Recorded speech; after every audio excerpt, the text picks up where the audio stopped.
आप सभी को जय मसीह की। आज परमेश्वर के वचन में आप सभी का स्वागत है। आज परमेश्वर अपने वचनों के द्वारा आप सबको बहुत ऐसे आशीष को दे। आज हम जो परमेश्वर के वचनों से देखेंगे वो है 10 कुंवारी का दृष्टांत। और आप सब इस दृष्टांत को भली भांति जानते हैं। और इसमें इस प्रकार से लिखा है कि स्वर्ग का राज उन 10 कुंवारियों के समान है जो अपनी मसाले लेकर दूल्हे के भेंट करने के लिए क्या कर रही है, निकली हुई है। और 5 उसमें से मूर्ख और 5 समझदार है। और इसी के आगे जब हम लोग देखेंगे तो वहां पर हम लोग देखते हैं तोड़ों का दृष्टांत के बारे में यीशु मसीह बातचीत कर रहा है। और इस तोड़ों के दृष्टांत में भी हम देखेंगे तो लिखा हुआ है कि उसने 10 दासों को बुलाया और उनमें से प्रत्येक को उनकी क्षमता के अनुसार, उनकी सामर्थ्य के अनुसार उनको तोड़ों को क्या क्या बांट दिया। और जब वो परदेश जा रहा था तो किसी को 5 दिया, किसी को 2 मिले और किसी को 1 मिला। और यहाँ परमेश्वर का वचन आज हमसे बताना चाहता है कि हम उनको 2 भाग में जब बांटा गया, वो मूर्ख कुमारी और बुद्धिमान कुमारियों के बारे में। लेकिन आज पर ऐसे ही लोगों के जीवन में है जिनको 5 मिला उन्होंने 5 कमाया, जिनको 2 मिला था उन्होंने 4 कमाए, परंतु जिसको 1 मिला था उसने उसको क्या किया, उसका महत्व को नहीं जाना। और हम लोग देखेंगे अगर उसको लूका में तो हम लोग देखते हैं कि कुछ बैरियों ने उसको फुसलाया, उनको बहकाया ताकि वो उन तोड़ों का क्या ना कर सके, इस्तेमाल ना कर सके। आज ऐसे ही आज यीशु मसीह की दुल्हन क्या बन रही है, मूर्ख बन रही है बैरियों के द्वारा।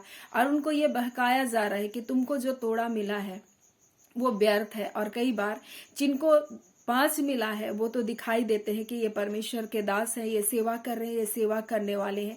जिनको तो 2 मिला है वो भी ये जानता है कि मुझको क्या मिला है, वरदान मिला है। लेकिन जिसको 1 मिला है और ये जीवन है, जिसको ये जिंदगी मिली है, वो अपने जीवन की क्या नहीं जान रहा है, कीमत को नहीं जान रहा है। जो दान और वरदान को जान रहे हैं उनको वो वरदानों के साथ वो अपने आप को क्या कर रहे हैं, इस्तेमाल कर रहे हैं। परंतु जिनको ये जीवन मिला है, ये जीवन भी क्या है, कीमती है। और कई बार हमको लगता है हमको कोई दान, कोई वरदान हमको परमेश्वर नहीं दिया है, इसलिए क्या करते हैं हम अपने जीवन को यूं ही मूर्ख कुंवारियों के समान अपने जीवन को क्या कर दे रहे हैं, व्यतीत कर दे रहे हैं। मूर्ख कुंवारियों के समान, उन 5 मूर्खों के समान हम क्या कर रहे हैं, दूल्हे के तो इंतजार कर रहे हैं, लेकिन हम अपने जीवन में क्या नहीं भर रहे, उन मसाल को हम जलता हुआ नहीं कर रहे। इसलिए परमेश्वर का वचन कहता है आत्मा को मत बुझाओ, बोलता है क्रोध, रोष, बैर भाव, निंदा इसमें मत जाओ, क्योंकि इसके द्वारा हम क्या करते, आत्मा को हम क्या करते, बुझाते। और आत्मा अगर हमारी बुझ गई है, वो आत्मा जो जीवन का दीप है वो अगर बुझ जाएगा तो हमारा जीवन क्या हो जाएगा, खत्म हो जाएगा। इसलिए परमेश्वर का वचन आज हमें सिखा रहा है हमें बुद्धिमान कुमारियों के समान बनना है। हमको जो तोड़ा, हमको जो जीवन परमेश्वर ने दिया, इस जीवन को हमको इस्तेमाल करना है। और हम इसको कैसे इस्तेमाल कर सकते हैं, हम ऐसा कर सकते हैं कि हम दूसरों के लिए प्रार्थना कर सकते हैं, क्योंकि प्रार्थना वो हथियार है जो परमेश्वर ने हर एक मनुष्य को दिया। हर एक मनुष्य प्रार्थना कर सकता है। हर एक मनुष्य जिसको परमेश्वर ने अपना वचन को दिया वो वचन को पढ़ सकता है। और वचन के द्वारा परमेश्वर, ये वचन ही है जो हमारे मार्ग को क्या करता है, प्रकाशित करता है। ये वचन ही हमारे जीवन में क्या करता है, रोशनी को देता है। ये वचन ही हमें अंधेरे से निकालता है। और जब हमको परमेश्वर का वचन हमारे जीवन में होगा, जब हम प्रार्थना करेंगे तो परमेश्वर अपने आप हमारे जीवन को क्या करेगा, इस्तेमाल करेगा। क्योंकि जिसके पास है उसको दिया जाएगा, और जिसके पास नहीं तो जो है उससे भी वो क्या किया जाएगा, ले लिया जाएगा। वैसे ही आज परमेश्वर ने हमें 1 तोड़ा हो सकता है दिया, ये जीवन परमेश्वर ने हमको दिया। और हमको नहीं लगता कि कोई दान, कोई वरदान हमारे जीवन में, लेकिन फिर भी जब हम अपने जीवन को परमेश्वर के राज्य के लिए इस्तेमाल करेंगे, जब हम अपने प्रतिदिन के जीवन को हम परमेश्वर के लिए इस्तेमाल करेंगे, क्योंकि हर एक को 24 घंटा परमेश्वर ने दिया, दिन और रात करके।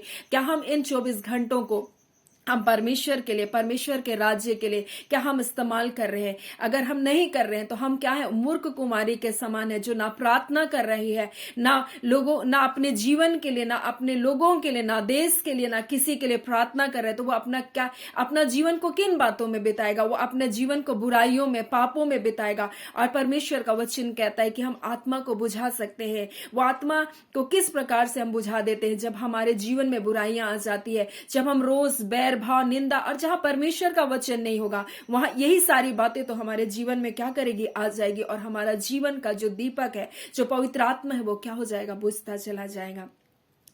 परमेश्वर आज अपने वचनों के द्वारा हमें सिखा रहा है कि उन समझदारों ने अपने मसालों के साथ अपनी कुपियों में तेल भी भरा, लिखा है कि दूल्हे के जब आने में देर हुई तो सब ऊँघने लगे। क्या हुआ? सब ऊँघने लगे। सबका मन क्या हो गया? नींद से सब कोई क्या किए? भर गए। सबका मन शिथिल हो गया। लेकिन यहाँ पर क्या है? जब रात को धूम मची कि दूल्हा आ रहा है और तो उससे भेंट करने के लिए चलो, तो सब कुमारी उठ करके अपना मसाल को क्या करने लगी? तैयार करने लगी है। और इसमें देखते हैं वो 5 मूर्ख कुंवारी जिनके पास क्या नहीं था? तेल नहीं था उस मसाल को जलाए रखने के लिए। उसके अंदर वो परमेश्वर का सामर्थ नहीं था, वो परमेश्वर का अभिषेक का तेल नहीं था। इसलिए वो अपने जीवन को क्या कर दिए? उस मसाल को क्या कर दिया? वो बुझता चला गया। और जब वो सोचे कि हम जा करके मोल ले आए, तब वो क्या हो गया? बहुत देर हो गया। और समझदार दुल्हन क्या की? समझदार कुंवारियां दूल्हे के साथ क्या की? चली गई और द्वार बंद हो गया। ये वही समय है कि हम मूर्ख ना बने और अपना जीवन को हम परमेश्वर के राज्य के लिए इस्तेमाल करें।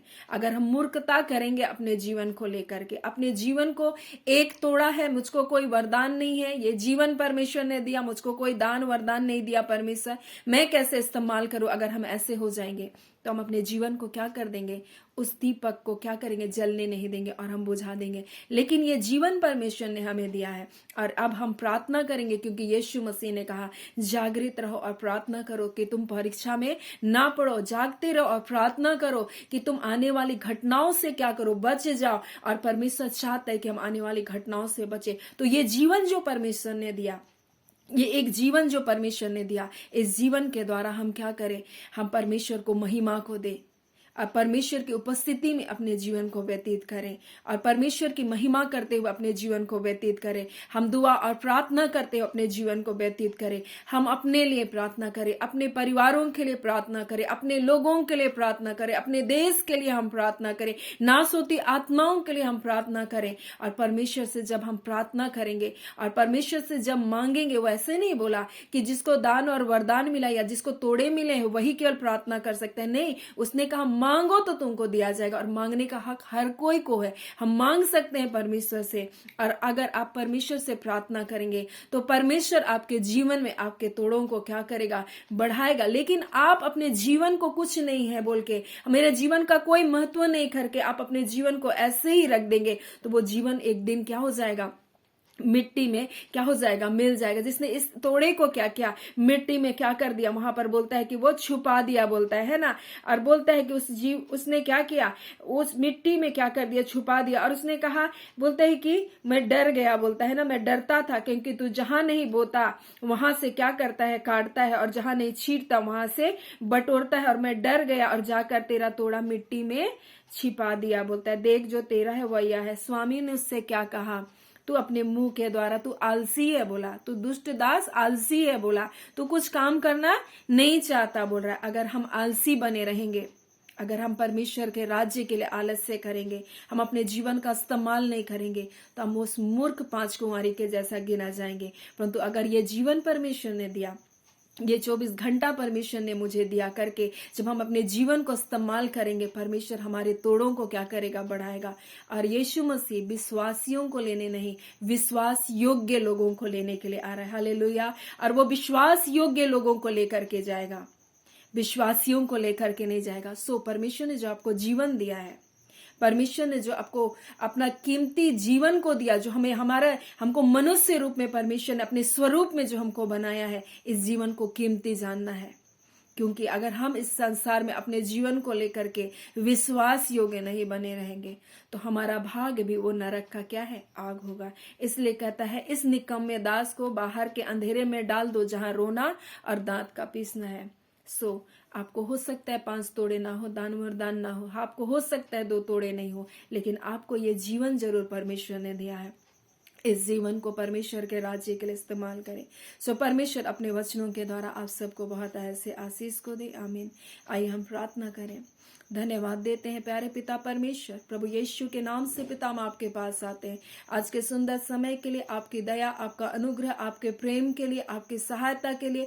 हाँ पिता, हम आपका धन्यवाद करते हैं खुदावन, आज के वचन को जो आपने अपने बच्चों को दिया प्रभु, आपने अपने वचनों के द्वारा अपने लोगों से बातचीत किया खुदावन, क्योंकि ये एक जीवन खुदावन बेसकीमती है खुदावन परमेश्वर। हो सकता है हम दान और वरदान ना हो खुदावन, परंतु ये जीवन आपने दिया खुदावन, और हम इस जीवन को इस्तेमाल कर सकते हैं खुदावन परमेश्वर। नहीं तो एक दिन ये जीवन खुदावन मिट्टी में रहे मिल जाएगा खुदावन, और जब तू इस जीवन का हिसाब लेगा मेरा परमेश्वर पिता, हाँ खुदावन, हम दुष्ट दास और आलसी दास के समान ना गिने जाए, परंतु विश्वास योग्य दास के रूप में गिने जाए खुदावन परमेश्वर। इस जीवन को प्रभु हमने तेरे नाम की महिमा के लिए, तेरे राज्य की बढ़ोतरी के लिए इस्तेमाल किया प्रभु जी। हम मूर्ख कुमारी के समान नहीं खुदावन, परंतु बुद्धिमान कुमारी के समान इस संसार के व्यर्थ बातों में अपने तेल को प्रभु जी खत्म ना कर दे प्रभु जी, अपने दिए को बुझने ना दे खुदावन, परंतु हम इस दिए को जलते रहने दे खुदावन। ऐ खुदावन यीशु, तब तू आए प्रभु, हम तेरे स्वागत के लिए तैयार रहे प्रभु। हाँ खुदावन यीशु प्रभु, जब तू आए प्रभु, हमारा जीवन तैयार रहे प्रभु जी। ओ मसाले जलती रहे खुदावन परमेश्वर, कमरे बंधी रहे खुदावन, ऐसा हमारा जीवन हो प्रभु, जिसे देखकर तू प्रसन्न हो और कहे प्रभु, हे विश्वास योग्य दास, तू थोड़े से थोड़े में भी विश्वास योग्य रहा प्रभु, और इस नाम को हम पा सके खुदावन। हाँ पिता, आज के दिन प्रभु एक नया बल, नया शक्ति दे प्रभु, और प्रत्येक अपने जीवन को जांचे, इस जीवन की कीमत को समझे और जीवन को इस्तेमाल कर सके प्रभु। ऐसा अनुग्रह दीजिए, हर एक को अपने पवित्र लहू में छुपाए, अपनी क्रूस की आड़ में रखे, और आज के दिन की तमाम आशीषों में प्रभु इन्हें परिपूर्ण कीजिए। इनके सोच विचार मन और हृदय की आप रक्षा कीजिए, व्यर्थ बातों से और संसार की व्यर्थ चीजों से प्रभु ने दूर कर अपनी उपस्थिति में लिए चलिए पिता। प्रार्थना यीशु के नाम से मांगते प्यारे पिता, दया सुने अनुग्रह से ग्रहण कर लीजिएगा, आमीन। परमेश्वर पिता आप सबको बहुत ऐसे आशीष को दे, आमीन।